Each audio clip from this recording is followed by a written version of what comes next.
हैदराबाद में एक मासूम बच्चे का कत्ल कर दिया गया। मुलजिम इमरान जो हिजड़ा बताया गया उसे पुलिस ने हिरासत में ले लिया। पुलिस के मुताबिक वहीद नामी 8 साल बच्चा कल अपने पड़ोस में रहने वाले हिजड़े इमरान के घर गया था, जहां इमरान ने बच्चे का कत्ल कर दिया।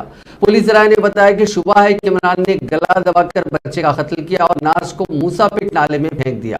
कत्ल की वजह बच्चे के अरकान खानदान से लेन देन बताई गई है। जिस वक्त लड़के का कत्ल किया गया वो रोजे में था। तफसीलात के मुताबिक वसीम खान एक रेडीमेड कपड़ों के ताजिर हैं जो सनत नगर इंडस्ट्रियल स्टेट के अलाउद्दीन कोठी में अपने खानदान के साथ रहते हैं। वसीम खान के बेटे वाहिद, जिनकी उम्र 8 बरस है, उनको फिजा खान नामी मकामी रिहायशी ने कत्ल किया।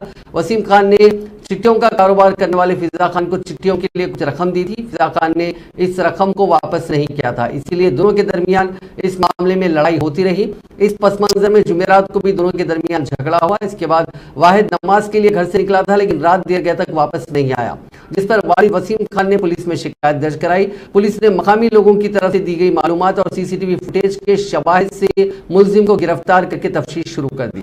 मुलजिम ने एतराफ किया कि लड़की की नाश को जनकाला वाड़ा के करीब एक नहर में फेंक दिया गया। मकामी लोगों की मदद से पुलिस ने नाले में तलाश किया और प्लास्टिक के थैले में एक नाश मिली और उसे बरामद किया। लड़के को कत्ल करने वाले मुलजिम ने हड्डियां तोड़कर बाल्टी में डाल दी। इस वाक़े के बाद इलाके में कशीदगी फैल गई।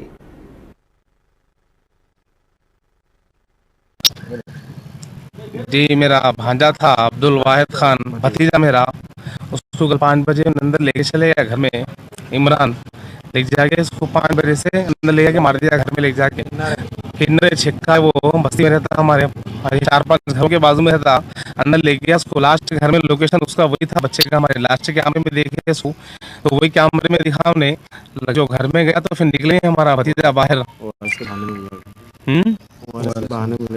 हाँ, ORS के बहाने को पिलाते हुए दवा डाल के पिला के ले जाके आपका जब भी मर जाए अंदर गला दबा के मार के फिर हाथा पैरा मुंडी सब तोड़ दिया उसकी। उसमें शामिल है उसकी बहन शबाना, रेशमा, उसका भौनी जहांगीर,